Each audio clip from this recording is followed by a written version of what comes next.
Salam sepak bola ya. Di video ini gue akan bahas tentang semifinal antara PSG lawan Man City yang skornya 1-2 yang baru kelar juga untuk Man City ya. Ya, sebelumnya kan di atas kertas orang bilang, oh ini PSG mungkin akan bisa menang karena di atas kertas kualitas individunya PSG ini memang lebih di atas Man City. Ya, lu bisa lihat lini depannya PSG ada siapa? Ada Di Maria, ada Neymar, ada Mbappe. Belum ditambah duet lini belakangnya yang cukup kokoh, ada Kimpembe dan Marquinhos. Serta ada Verratti di tengah. Ya, di atas kertas berapa orang bilang oh PSG di atas kertas memiliki peluang lebih besar ketimbang City untuk bisa memenangkan match ini. Ditambah mereka punya Pochettino yang dua musim sebelumnya mampu mengatasi Pep di Liga Champions juga dengan tim yang berbeda, yaitu Hotspur Tottenham ya.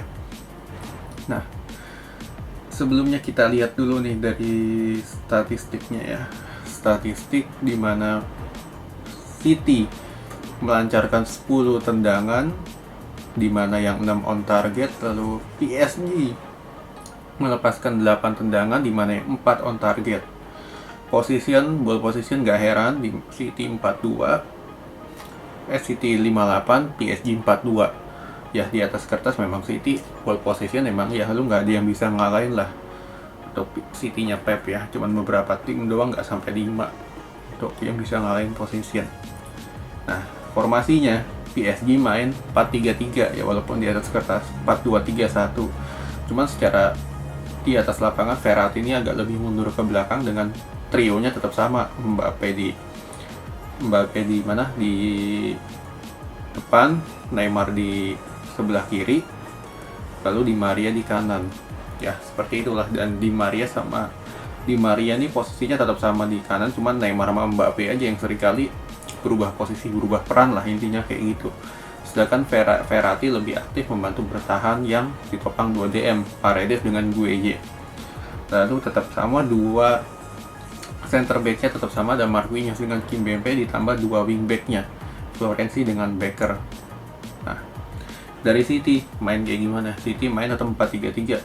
Formasi terkuat City saat ini dengan ya seperti yang gue udah bilang, Walker harus dipasang kan di sini ya. Pep masang Walker di sayap kanan, wing back kanan ya. Dengan dua center back, ada John Stones dan Ruben Dias, lalu di kiri ada Cancelo. Ditambah di depannya trio gelandang yang terkuat dimiliki oleh City saat ini, Gundogan, Rodri sebagai DM, Bernardo Silva sebagai ball playing midfielder. Di depannya Foden di sebelah kiri, De Bruyne sebagai false nine, Mahrez di kanan. Ya, ini sebenarnya formasi terkuat yang dimiliki oleh City saat ini, main 4-3-3 ya kayak gini formasinya. Nah, sebenarnya di awal-awal dua tim ini cukup berimbang ya, dimana ya kalau misalkan berimbang dalam arti PSG nggak terlalu main bertahan, dimana mereka dapat celah, mereka coba ngelancarin serangan. Dan ya beberapa kali serangan ini cukup membahayakan ya, entah dari Neymar, terutama dari Neymar beberapa kali sempat ada serangan cuman putus terus. Dan sempat dapat gol juga dari Marquinhos 1-0. Nah, sampai 45 menit awal kurang lebih PSG ini lebih kalau dibilang lebih enak lah mainnya, lebih ngalir segala macam, stamina masih full, masih ada, pressingnya juga masih kuat. Pemain City ini terutama ketika Gundogan dan Bernardo Silva pegang bola di babak pertama dan De Bruyne nggak dikasih space, jadi baratnya mereka ini di cover 2-3 pemain, terutama dari Gueye dan Paredes yang lebih aktif melakukan pressing ketat kepada kotak-kotak City ini, sehingga ya nggak dapat peluang juga, nggak dapat space, nggak dapat peluang ya, walaupun setengah-setengah peluang lah, yang terutama yang Foden shooting ke arah kiper itu ya. Dan ya di babak pertama PSG lah ya unggul lah 1-0, murni dari efektivitasnya ya, yang lebih bagus ketimbang City. City di babak pertama ya, di press mereka nggak tahu mau ngapain. Masuk ke babak kedua. Di babak kedua City ini lebih enak mainnya, lebih sabar membangun serangan dari belakang, lebih tenang, dan terbukti di sini Kevin De Bruyne ini betul switch position antara De Bruyne dengan Gundogan, di mana Gundogan lebih aktif di depan, dengan De Bruyne ini lebih aktif untuk jemput bola ke belakang. Dan bisa dilihat pemain PSG terpancing dengan perubahan posisi ini. Ditambah Bernardo Silva juga yang pergerakan tanpa bolanya cukup bagus. Gundogan maju ke depan, De Bruyne masuk ke belakang, pemain PSG kepancing, nggak ada yang jaga. Flashing gol 1. Ya kalau misalkan dibilang ini, orang pada bilang gol giveaway segala macam, gue bilang nggak, ini golnya murni skill. Karena ini lu pasti latihan di beribu-ribu tendangan bebas, tuh pasti latihan seperti ini, dimana bolanya dicungkil oleh Kevin De Bruyne ke arah pojok kanan Keylor Navas yang nggak bisa dijangkau. Dan ini murni dari blundernya Navas, karena dia juga nggak ngira bisa gol kayak gitu kan. Ini murni dari skillnya Kevin De Bruyne. Nah, sampai 1-1 PSG lebih keluar nyerang, dalam artian oke, 1-1 ya gue keluar nyerang, nggak mau bertahan juga. Sampai di situ dapat free kick lagi, Mahrez gol juga, free kicknya cukup bagus. Dan ini kalau misalkan kipernya sekelas Neuer atau yang minimal Alisson atau De Gea ya harusnya bisa tahan ya. Ya Navas, kalau misalkan orang masih pada bilang Navas bagus bla bla bla, ya gue bilang dia udah menurun jauh, beda dengan di Real Madrid 2-3 musim sebelumnya. Ya, ini murni dari segi umur ya.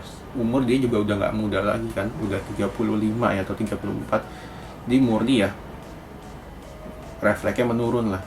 Padahal itu bola ini cukup dekat juga di dekapannya dia. Ya intinya gol 1-2.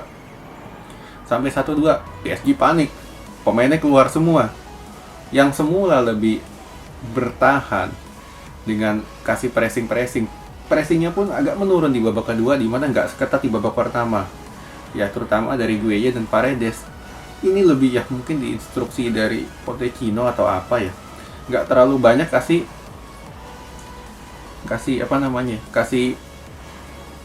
pressing. Jadi pemain City lebih enak aja mainin bolanya.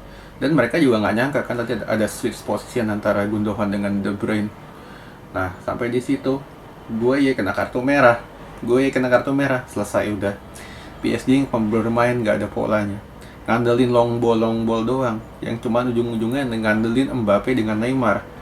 Sampai Di Maria pun ditarik kan, diganti oleh Danilo Pereira, karena ya mungkin si yang lebih bertahan ya, mungkin karena si Pochettino nggak mau ambil resiko kebobolan lebih banyak lagi kan. Sampai si Pep pun juga di babak kedua melakukan perubahan, masukin Zinchenko yang gue bilang cukup efektif juga, dimana Cancelo pun nggak begitu bagus di match ini.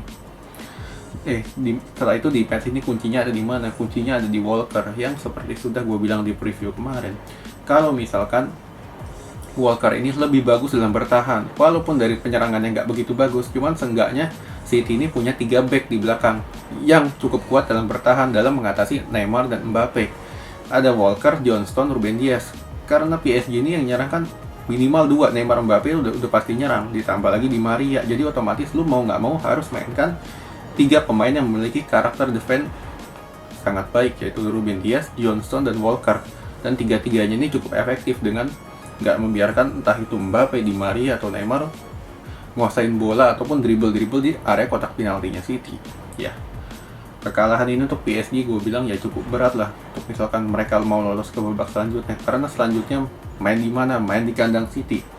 Cuman kalau misalkan feeling gue Pochettino ada perubahan di babak leg kedua, ya kalau misalkan lu lihat Pochettino nggak harus main bertahan kayak gini kok, lu bisa main dengan lebih menyerang, lebih terbuka seperti yang dia lakukan ketika melatih Hotspur waktu mengalahkan City. Nah itu lebih efektif karena Pep ini, para pemain City ini ketika mereka dikenain pressing, mereka tuh bingung.